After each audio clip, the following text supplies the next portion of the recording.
Nuestra Biblia en el capítulo 4 del Evangelio de Juan, con el título de la conferencia, El religioso y la pecadora. La Biblia nos relata en el capítulo 3 y en el capítulo 4 de Juan. Vamos a comenzar con el capítulo 4, con la pecadora. La Biblia nos relata en estos dos capítulos dos historias maravillosas que van a abrir nuestra mente para que podamos comprender cada vez más la mente de Dios y lo que Dios piensa, no lo que nosotros creemos, ni lo que yo pienso. Hace poco vi un programa de televisión donde entrevistaron a un cristiano que iba a exhibir una película y es increíble, ¿verdad? La forma como lo agredieron, como lo atacaron, y pues todos tienen su manera de pensar. Pues esto pienso yo, esto, y no se trata de cómo piensas tú ni cómo pienso yo, sino finalmente cómo piensa Dios, porque Él es el que tiene se necesita antes un diagnóstico para dar una receta al enfermo. Entonces, si no hay un buen diagnóstico de un buen médico, que sea el que conoce la condición del alma, la prescripción es equivocada. Y hay medicinas que te pueden envenenar en lugar de curarte. Entonces, así es la Biblia, porque nos van a relatar la historia de una persona sumamente religiosa, Nicodemo, en el capítulo 3. Y la de otra persona sumamente pecadora, que llevaba la muchachita 5 maridos, imagínense nada más. Y cuando se encuentra con Jesucristo, no estaba con ninguno de los 5 maridos, sino con un amante. Así que, de acuerdo a nuestra sociedad, esa mujer debería ser marginada. Es así, ¿verdad? Has manchado el nombre de la familia Pompidou y Richelieu. Ya no eres digna de esto y el otro. Y así es como nosotros consideramos continuamente el pecado. Pero cuando examinemos ahorita estas dos historias, vamos a preguntarnos si realmente existe alguna diferencia moral entre el religioso del capítulo 3 y la pecadora del capítulo 4. Y vamos a ver la perspectiva adecuada que Dios nos va a revelar acerca del pecado. Al examinar estos dos encuentros que tuvo Jesús con un hombre y con una mujer, vamos a ver lo que la Biblia nos revela acerca del pecado y descubrir algo que desgraciadamente la mayor parte de la humanidad ignora. La palabra pecado se ha usado para describir, repito, a personas profundamente sumidas en la prostitución, en el alcoholismo, en el narcotráfico. No esos que están en Almoloya y en las prisiones, esos sí deben estar, son los más grandes pecadores, los ladrones, los asesinos. Y también, ¿verdad? Nos damos cuenta que cuando una persona es religiosa o no es tan mala, y mucha gente dice, yo no soy tan malo como esas personas, no se consideran pecadores delante de Dios. Y esta comprensión es errónea, porque la Biblia dice en Romanos 3:23 que por cuanto todos pecamos y todos nacimos destituidos de la gloria de Dios. Así que si en este momento alguien que nos escucha se considera santo y te dicen San Clodomiro de Toluca o Santa Rita de Casia de Zapopan, Los Altos, o como tú te quieras llamar, tienes un concepto completamente erróneo acerca del pecado. Veamos pues a comenzar con la mujer samaritana en el capítulo 4 y veamos este caso y su encuentro con Jesucristo, porque Jesucristo, dice el versículo 3, salió de Judea y se fue otra vez a Galilea. O sea, Jesucristo se encontraba como a la mitad de lo que es ahora Israel y emprendió un viaje hacia el norte de Israel. Galilea es la parte norte, que es casi la frontera con Siria de la región geográfica de Israel, para ubicarnos geográficamente. Y es interesante el versículo 4 y siempre me ha llamado la atención meditar en esto, que dice el Espíritu Santo que le era necesario pasar por Samaria. Yo había leído cantidad de veces estos pasajes, como sucede con la Biblia, y mientras más lees Juan, lo he leído más de 800 veces este evangelio desde que me convertí, o tal vez más, y cada vez que vienes a la Biblia encuentras algo diferente que te brinca y te llama la atención. Y esta semana me brincó mucho la atención esa frase que había pasado yo desapercibida. Le era necesario. En otras palabras, Cristo tenía un calendario ya hecho por el Padre cuando vino aquí al mundo. Y Cristo no pudo desperdiciar un solo minuto, una sola hora, un solo día de la corta vida que Dios le dio para ministrar al mundo pecador. Entonces, cuando dice la Biblia que le era necesario, significa, en otras palabras, que Cristo, al decir vamos hacia Samaria, el Padre ya tenía una cita con él, con esta mujer. O sea, vamos a ver que el encuentro de Jesús, que parece accidental, que parece una coincidencia con la mujer en el pozo de Jacob, era algo que Dios ya tenía arreglado con Jesucristo. Y lo podemos decir y aplicar esta mañana. ¿Tú crees que en esta mañana es coincidencia que estés aquí? ¿Ustedes creen, los que nos están oyendo por las redes sociales, que es coincidencia y que es un accidente que te tocó oír este mensaje? De ninguna manera. Dios sabía perfectamente bien que esta mañana tú ibas a tener un encuentro con Él al oír el mensaje que vas a escuchar. Así que en la providencia divina, Dios escoge los momentos y las situaciones para que cada uno de nosotros tengamos un encuentro personal con el Hijo de Dios. Así que no hay coincidencias en la Biblia de que tú estés en esta mañana sentado, ni que millones de personas en este momento nos escuchen a través de otros medios de comunicación. Entonces, le era necesario, era imprescindible que él fuera por Samaria, y los discípulos eran ignorantes completamente de este plan divino. Jesucristo se encontraba cansado, se encontraba sediento, principalmente a la hora del sol. Dice en el versículo 5, vino pues a una ciudad de Samaria llamada Sicar, junto a la heredad que Jacob dio a su hijo José, y estaba allí el pozo de Jacob. Entonces Jesús, cansado del camino, se sentó junto al pozo como a la hora sexta, que es las 12 del día. Ponlo ahí en tu Biblia, arriba de la hora sexta, para que sepas cuándo es cada cosa. La hora sexta corresponde a las 12 del día.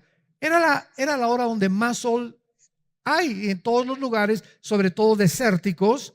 Pega, ¿verdad?, al mediodía el sol de una forma tremenda. Entonces Jesucristo se encontraba completamente cansado, con el sol a toda su fuerza, por lo que se dirige al pozo de Jacob. Él no podía sacar el agua del pozo porque pues Jesucristo no llevaba cubetas. Cuando de repente, en ese momento, que no es accidentalmente, aunque parezca accidental, se acerca, en el momento que llega Jesús al pozo, se acerca una mujer solitaria para también querer sacar agua del pozo. Y analicemos esta interesante conversación. Versículo 7. Vino una mujer de Samaria a sacar agua, y Jesús le dijo, veamos, que Él es el que inicia la conversación. Dame de beber. Pues sus discípulos habían ido por las tortas. Se habían ido a comprar algo de comer, a ver si había algún Oxxo abierto por ahí. Entonces, era también necesario que el encuentro de Jesús con la mujer fuera a solas. Los discípulos no podían estar ahí tampoco. También formaba parte del plan de Dios. Entonces, cuando ven a que Jesús va al pozo, ellos dicen, vamos por algo de comer, y entonces ya con las tortas, ¿verdad?, y con el agua, ya tenemos algo para digerir la comida. Entonces, era importante que ese encuentro de Jesús con la mujer fuera entre ellos dos, para que la mujer no se sintiera cohibida más adelante de lo que va a suceder. Entonces, la mujer samaritana, versículo 8, versículo 9, le dice a Jesucristo, ¿cómo tú, siendo judío, me pides a mí de beber, que soy mujer samaritana?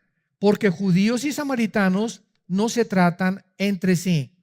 Nos parecía raro que esto sucediera, pero es que los judíos y los samaritanos eran acérrimos enemigos. Veamos el trasfondo histórico.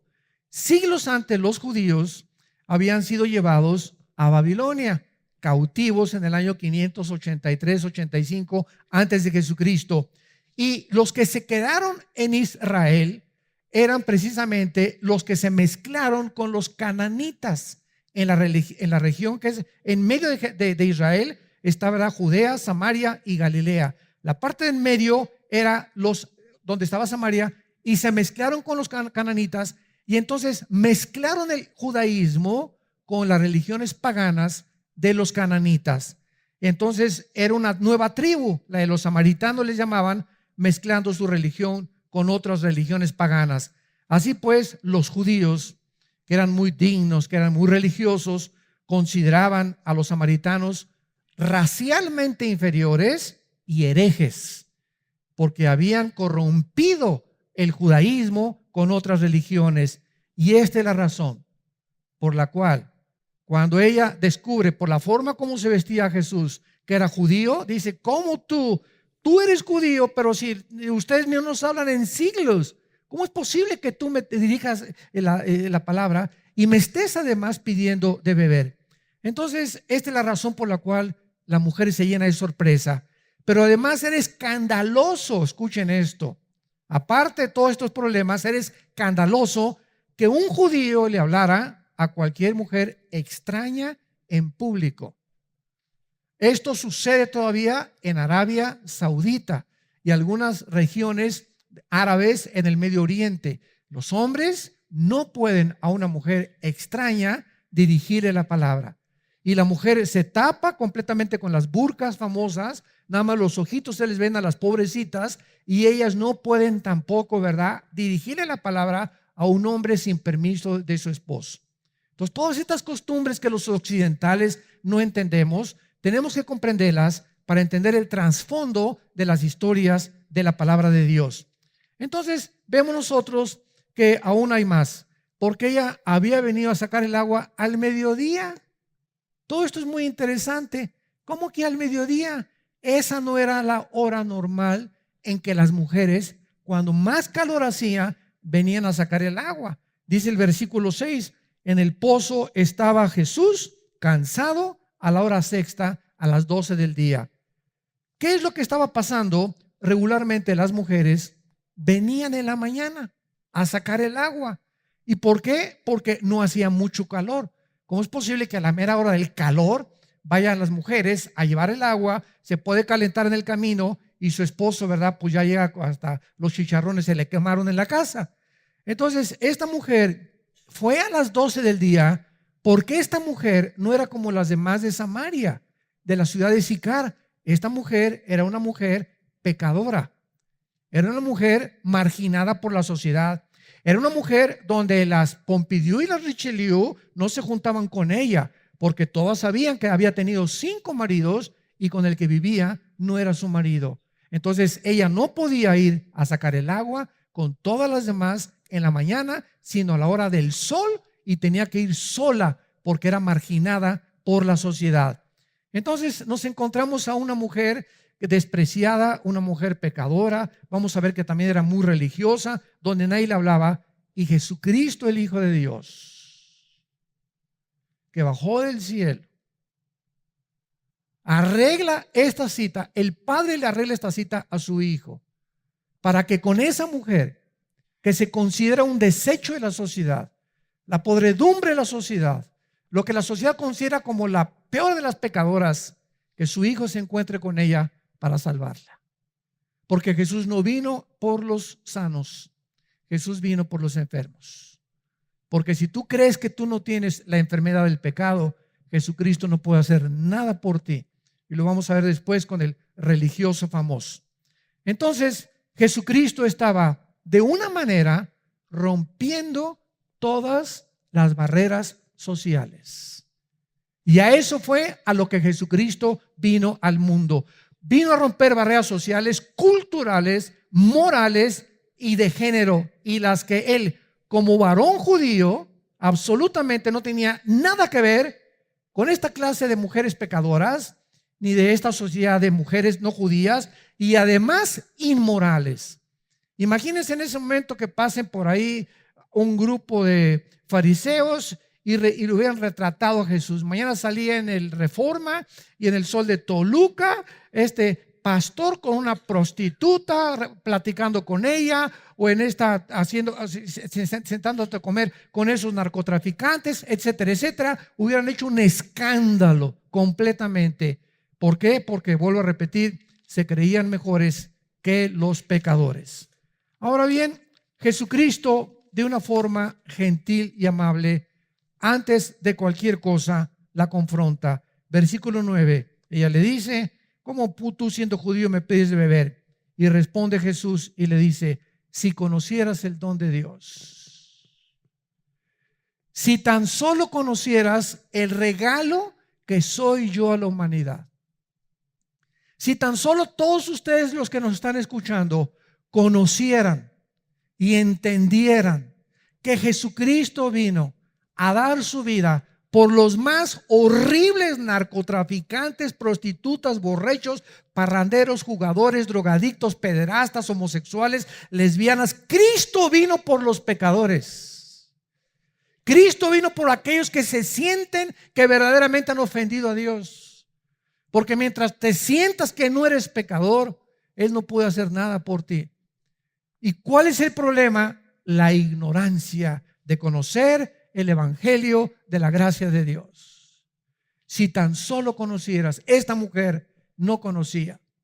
Y por eso vivía como vivía, buscando en los hombres su felicidad, buscando en el mundo su felicidad, viviendo inmoralmente, como millones de personas viven a nuestro alrededor y en todas las ciudades del mundo, creyendo que en el dinero, en la fama, en la popularidad, en la publicidad, vamos a encontrar lo que solamente Cristo nos puede ofrecer.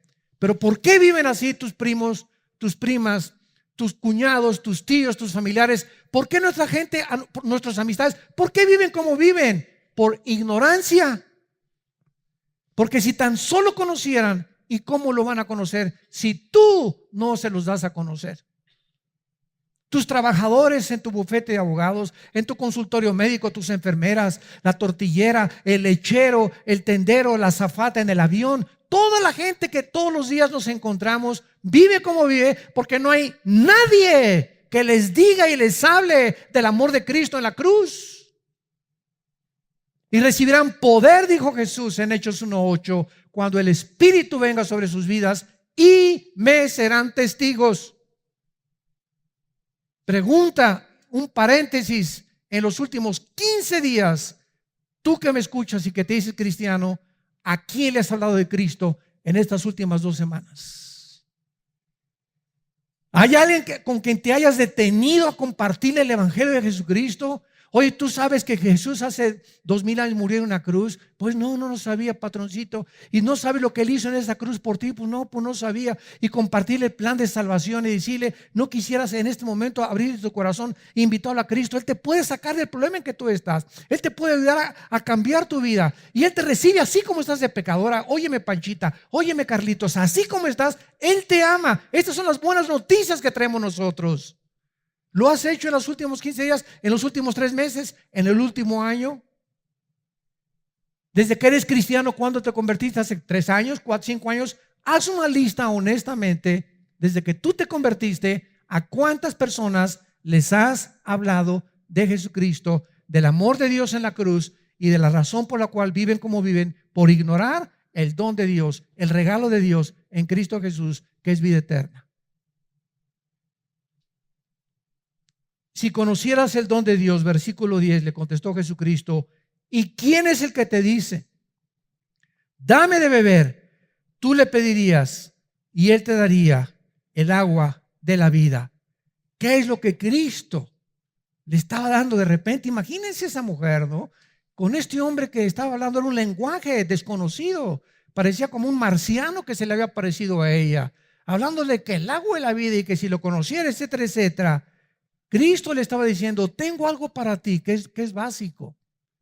Tengo algo para ti que es básico y necesario para tu vida espiritual. Así como el agua es imprescindible, no podemos vivir sin agua ni sobrevivir sin agua. Así como el agua es tan necesaria para sostener la vida física. Quiero decirte que yo he venido al mundo a darte algo que es imprescindible para que tú vivas espiritualmente. Y si tú recibes esta agua que yo te voy a dar, ya no vas a andar buscando en los hombres, ni en las mujeres, ni en el homosexualismo, el lesbianismo, en el robo, en la publicidad, en el poder, en el dinero. Ya no vas a estar buscándolo fuera de mí, porque fuera de mí tendrás sed.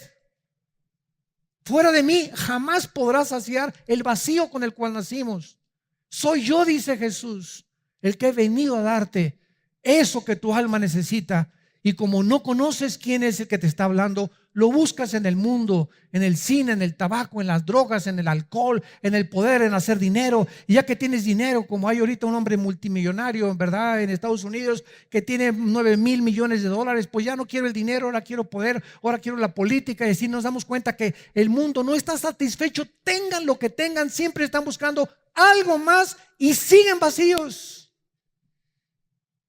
¿Y cuántos millones de personas dicen, si tan solo tuviera $1,000,000, si tuviera un poquito más de dinero, si tuviera unos pocos más de centavos, si tuviera esa muchachona, si tuviera esa casa, si tuviera ese negocio, si yo fuera gobernador, si yo fuera presidente, si fuera Miss México, si fuera Miss Estado de México, si yo fuera esas cosas, podría realmente encontrar mi identidad y ser feliz. Mentira, mentira, mentira. Ese es el oasis que se nos presenta delante de nuestros ojos, pero es falso, es una cortina de humo que Satanás le presenta al mundo. Y cuando llegas ahí, el pecado es como un regalo que viene envuelto con moños y todo, y se te presenta ahí como algo atractivo que atrae tus ojos y los sentidos y de tu carne, y le quitas el moño y le quitas y abres el cajón de donde venía supuestamente el regalo, y te encuentras que está vacío, no hay nada allá adentro. Ya probaste con esa mujer y te sigues sintiendo satisfecho. Ya lograste tener el dinero que tenías y te sigues sintiendo satisfecho. Ya alcanzaste el poder y la fama que querías buscar y te sigues sintiendo satisfecho, porque fuimos creados para Dios.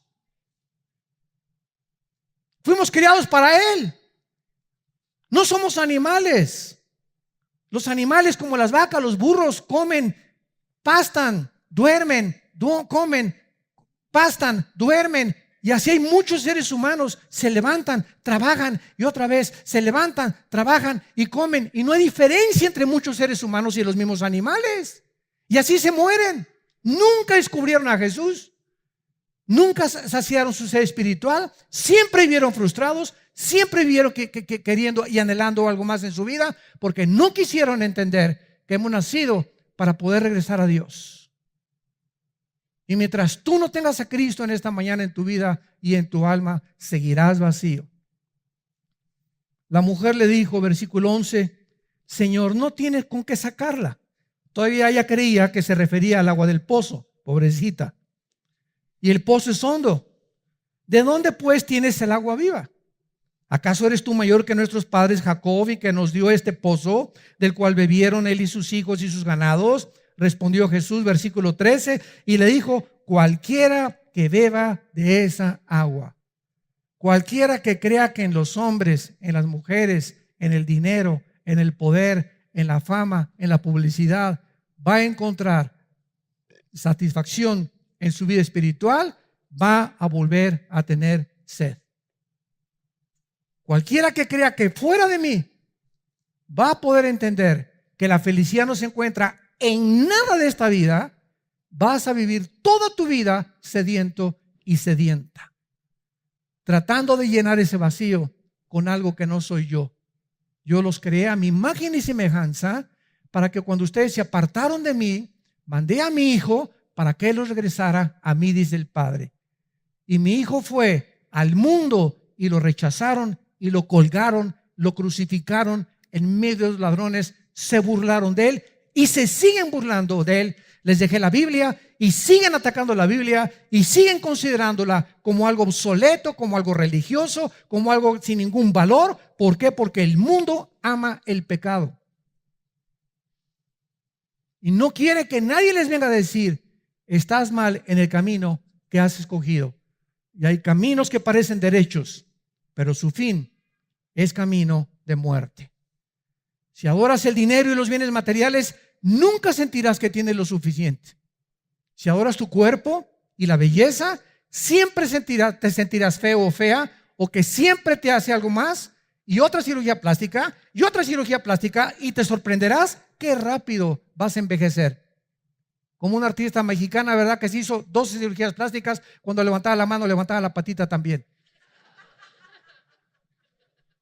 Si adoras el poder, siempre querrás más y nunca estarás satisfecho. Si adoras el intelecto, terminarás sintiéndote que nunca sabes lo suficiente. No hay nada en la vida que nos pueda satisfacer más que Dios. Nada, absolutamente. Lo que Jesús le estaba diciendo era: a menos que me adores a mí, entiéndelo, mujer. A menos que me adores a mí, a menos que yo sea el centro de tu vida, a menos de que quieras saciar tu ser espiritual en mí y no en nadie ni en nada más, descubrirás que la verdadera satisfacción se encuentra al permitirme que yo entre a tu vida y te dé el agua de la vida, que es la vida eterna. El que bebiere del agua que yo le daré, versículo 14, continúa Jesús, no tendrá sed jamás, sino que el agua que yo le daré será en él una fuente de agua que salte para vida eterna. Esta agua es la vida eterna. En otras palabras, Jesús dice: cuando tú permites que yo entre a tu vida, yo voy a ser dentro de ti el que va a calmar tu ser espiritual. Así como si tú vives junto a una fuente físicamente o junto a un pozo de agua, nunca carecerás de agua, nunca tendrás sed porque tienes una fuente de donde puedes sacar el agua.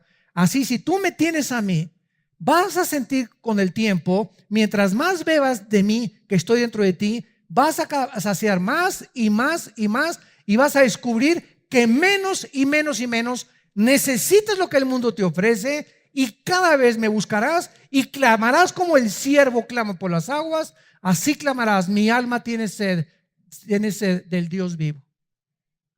Y cuando estés en angustia, cuando tengas problemas, cuando tengas estrés, cuando te encuentres preocupado, dirás: alma mía, te dirás a ti mismo: alma mía, ¿por qué te angustias dentro de mí? Cree en Dios, espera en Dios, porque aún lo tienes que alabar. Sabrás que ahí viene la respuesta, sabrás que ahí viene el poder. Cuando pases por las aguas no te ahogarás, dice Jesús, y cuando pases por el fuego no te quemará el fuego. Yo soy tu Dios, que te esfuerzo, que te animo, que nunca te dejaré, nunca te desampararé, y estoy contigo para que llegues al final de tu vida, a los 70, 80, 90 años de edad, con el gozo, con la satisfacción de saber que aunque no tienes nada, me tienes a mí, pero no que tengas todo y te des cuenta que nunca me tuviste a mí. Esa es la razón y el arte verdadero de saber vivir dentro de la Biblia y del poder de Dios. La mujer samaritana, versículo 15, le contesta y le dice: Señor, dame esa agua para que yo no tenga sed, ni venga aquí a sacarla.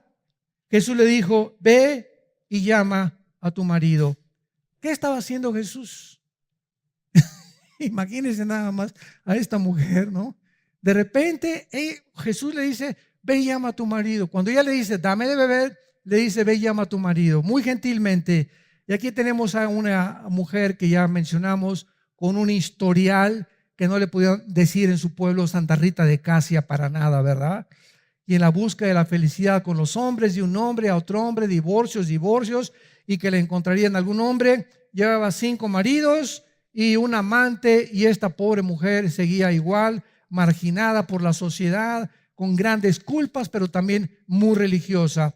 Ahora, ¿por qué Jesús cambia tan rápidamente el tema del agua de la vida a la historia inmoral de la mujer? De repente ya deja Jesús el tema del agua de la vida y ahora le dice a la mujer: por favor, tráeme a tu marido, o dile, o busca a tu marido. La respuesta es que él no está cambiando el tema realmente, sino que le está diciendo: si tú quieres entender, Panchita, Carlita, como te llames, la naturaleza de lo que te quiero ofrecer, necesitas entender primero que lo has estado buscando de manera equivocada. Para poder entender y permitirle a Jesús que entre en nuestra vida, tenemos que reconocer que en lo que hemos tratado de buscar la felicidad nos hemos equivocado, y ser honestos, sigo vacío. Es cierto, no me siento completamente satisfecha con mi vida, ni con mi trabajo, ni con lo que estoy haciendo. Entonces es importante siempre regresar a ver por qué, porque estamos buscándolo en algo fuera de Dios.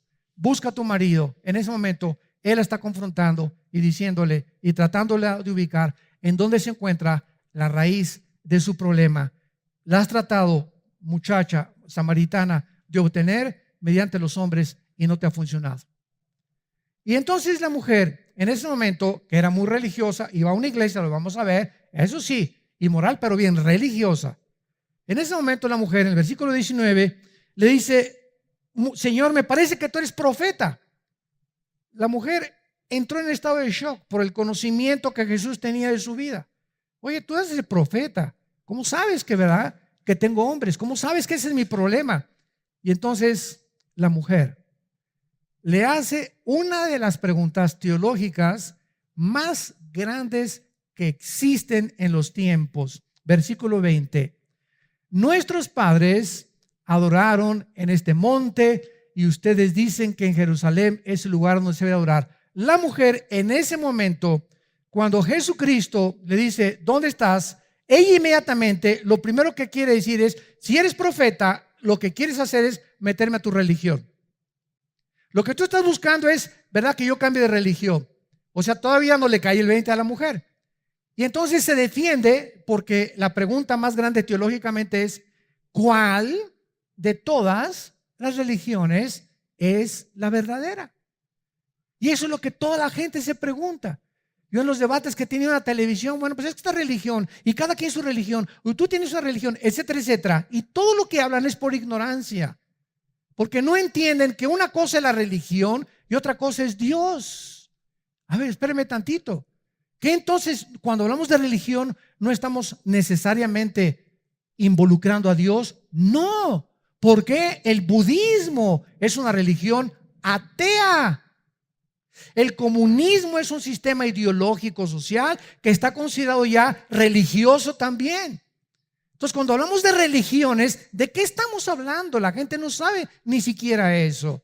Estamos hablando de sistemas, judaísmo, mormonismo, islam, etcétera, etcétera, Zoroastro, Confucio. Estamos hablando de sistemas de hombres que han tratado de desarrollar, del hinduismo, que es la religión más antigua de la humanidad, el hinduismo. De ahí nace el islam del hinduismo y de casi todas las religiones, y todas están manchadas con una búsqueda. Todas las religiones están buscando cómo poder otra vez acercarse a Dios, pero como no saben cómo acercarse, el espíritu humano los guía para venir. Pues aquí te traigo, hago una estatua con la madera que me encontré y voy a hacer una forma de un santo, o de yeso, o una virgen, o lo que yo quiera, y con mis manos hago algo, y ya que hago con mis manos algo construido por mí, me hinco delante de lo que yo construí.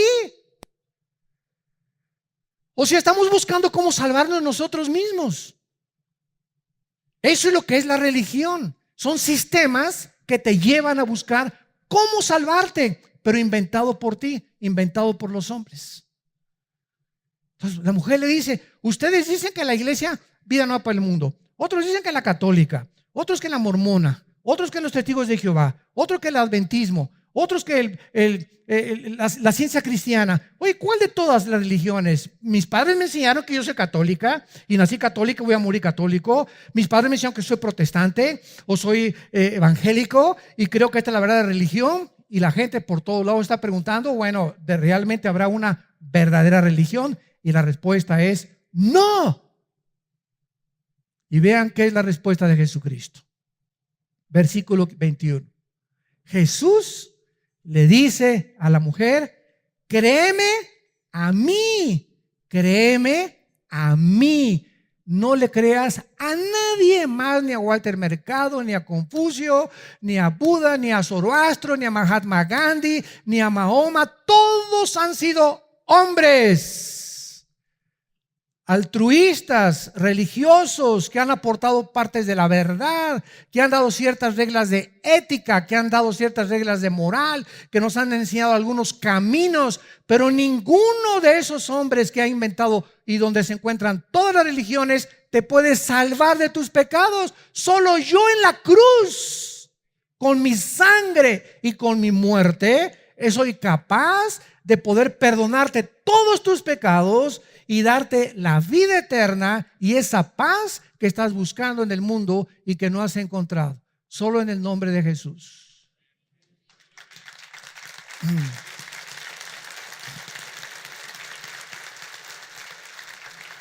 Cuentan la historia que estaba un hombre en un hoyo y pasó Buda y lo vio y le dijo: mira, apréndete estos de memoria, de ética, y saldrás del pozo.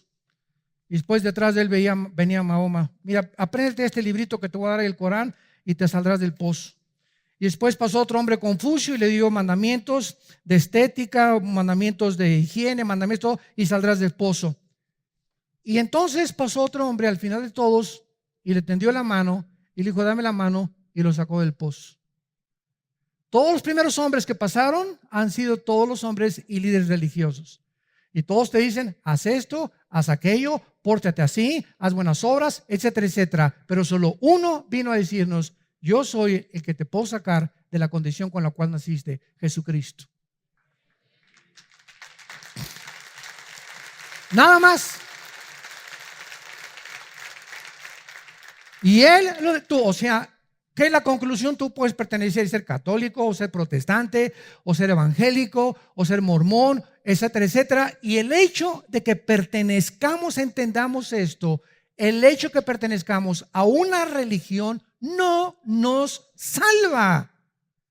Necesitamos a Jesús que entre de una forma personal a tu vida. No importa la religión que tú tengas y que tú menciones de momento, si tú no tienes a Jesús como tu Señor y Salvador y no te has arrepentido y no crees que Él en la cruz con su sangre y su muerte pagó por tus pecados, seguirás buscando en las religiones también lo que las religiones no te pueden dar: la paz con Dios. Vayamos rápidamente un capítulo anterior y veamos a Nicodemo, un hombre lo contrario a esta mujer: religioso, persinado, bautizado y remojado. Había un hombre de los fariseos que se llamaba Nicodemo, un principal. Esto significa, era líder, escuchen esto, del Sanedrín, que eran más de 70 líderes religiosos gobernados por Nicodemo y alguna otra persona.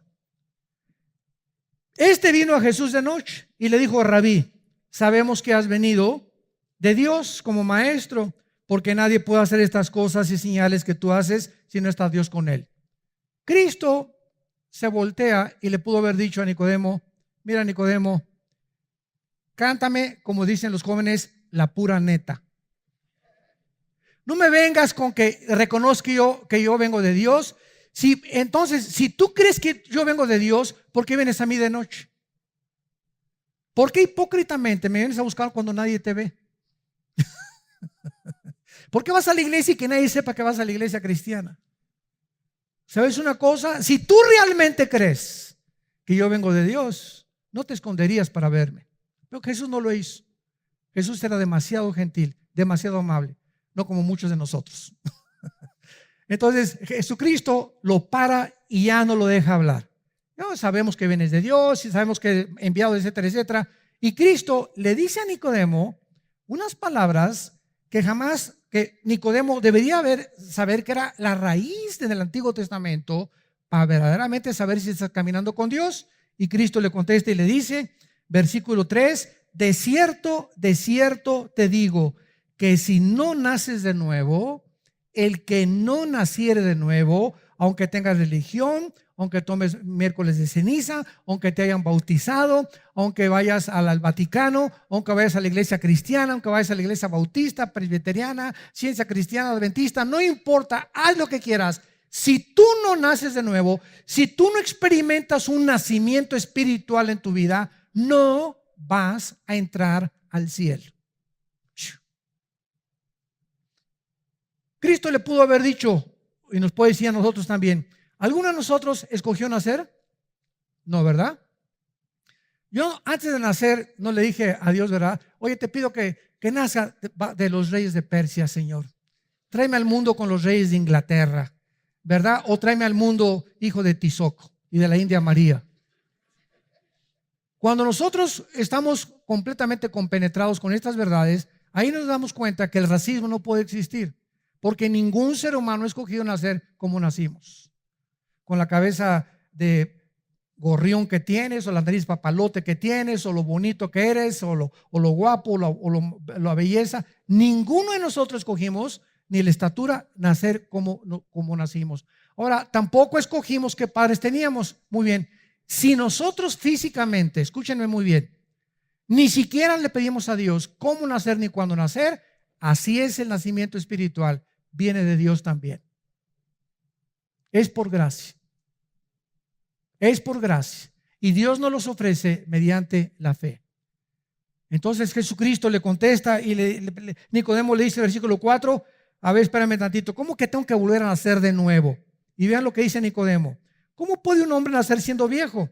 ¿Acaso entrar por segunda vez en el vientre de su madre y nacer? O sea, ya sé, me estás hablando de la reencarnación, ¿verdad? Porque en tiempos de Cristo ya existía el hinduismo. Y el hinduismo enseña que tú reencarnas por el karma malo que hayas tenido en una cucaracha, o en un ratón, o en una vaca, y así vas evolucionando, y nunca te dicen cuándo evolucionaste. Y es increíble que la India, que es el país donde nació el hinduismo, sea de los más pobres del mundo también. Era para que estuvieran bien evolucionados, ¿no? Bueno, esta es una comparación. Entonces, la reencarnación enseña eso, que tenemos que volver otra vez, y Nicodemo lo atribuyó a eso. Tengo que regresar otra vez y volver a nacer. Cristo le contesta, versículo 5, de cierto te digo. Y Él nos dice qué es el nuevo nacimiento y cómo nacemos de nuevo. El que no nazca del agua y del Espíritu. Dos elementos y una personalidad en la que nosotros tenemos que entender. Del agua y del Espíritu son los medios para volver a entrar al cielo. No puede entrar al reino de Dios. El agua es la Biblia.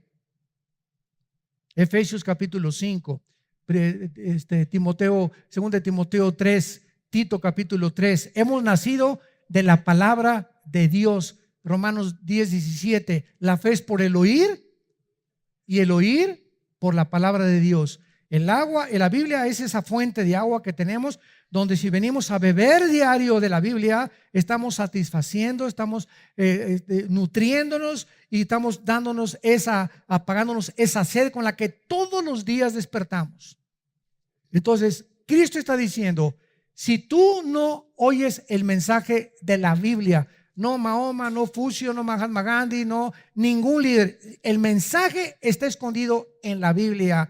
Arrepiéntete, cree en Jesucristo como tu Señor, y entonces el agua de la vida y el Espíritu Santo que aplica la Biblia a tu corazón te produce el nuevo nacimiento. Primera de Pedro 1:23, habiendo sido renacidos de la palabra de Dios, de la semilla incorruptible que vive para siempre. Entonces, ¿cómo puedes tú entrar al reino de Dios y creer en Dios? Unos dicen viendo milagros. Y ahorita, ¿verdad? Las campañas de sanidad están, pero en su máximo apogeo.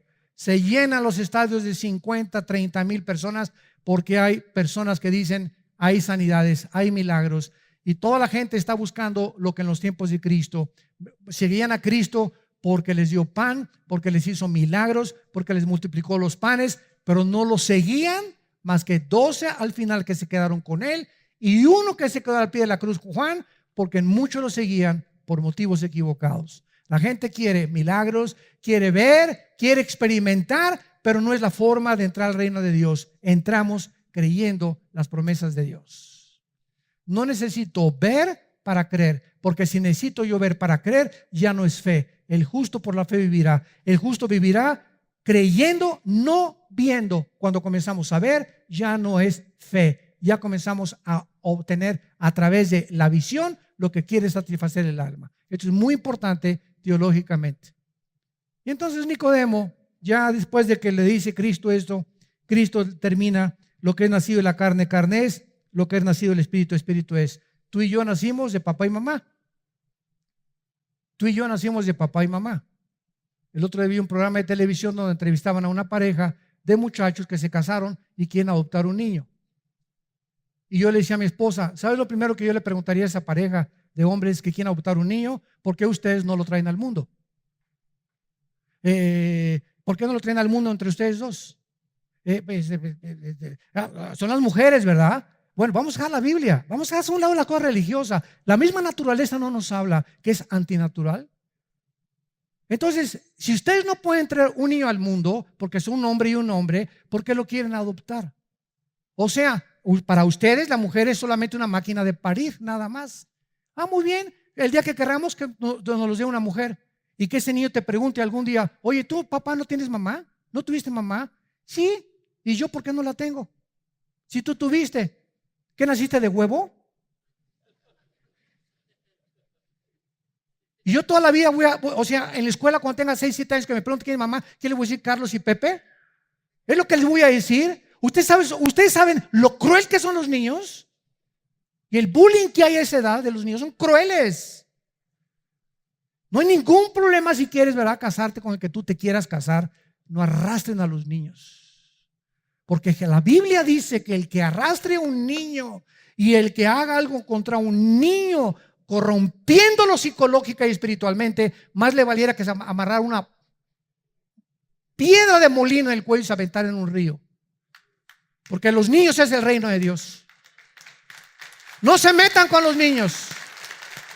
No se metan con los niños. Haz lo que quieras de tu vida. No te atrevas a arrastrar en ese camino que llevas de inmoralidad y de perversión a las criaturas inocentes. Ellos no tienen por qué pagar el precio de tu maldad. Y esta es la razón por la cual la Biblia estableció el hombre y la mujer y la familia. Ya dejamos a un lado la Biblia. Que te pregunta un niño, ¿verdad? Papá, si seguimos así, papá, si seguimos así, se va a acabar la sociedad, ¿no es cierto? Pues sí, ya en 50 años, si seguimos así y todos seguimos de ejemplo, ya no va a haber familias y se acaba la sociedad. Entonces dejemos ya la Biblia, la misma naturaleza, las mismas leyes de la sociología, la misma geopolítica nos muestra la aberración a la que el ser humano ha caído. Y cuando ya se comenzaron a legislar estas cosas, es el síntoma más grande de descomposición social en que el mundo se encuentra, donde ya el hombre le llama bueno malo y a lo malo bueno. Es cuando ya no se discierne, ya no hay bueno, ya no malo. Es lo que yo califico y lo que a mí, en mi perspectiva, me conviene decir que es bueno y que es malo. No me importa lo que Dios diga ni lo que sus leyes digan. Yo soy Dios y yo hago mis mandamientos. Esta es la condenación, que la luz vino al mundo y los hombres amaron más las tinieblas. Y a eso vino Jesús, a salvarte.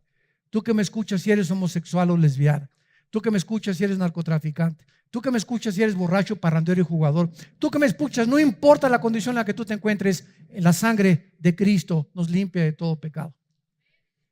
Hay perdón en la sangre de Cristo y en la cruz.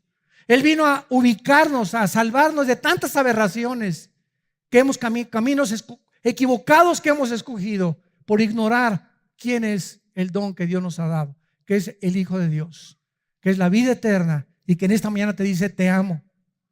Sí, te amo, así como eres narco, te amo. Así como eres homosexual, te amo. Lesbiana, te amo.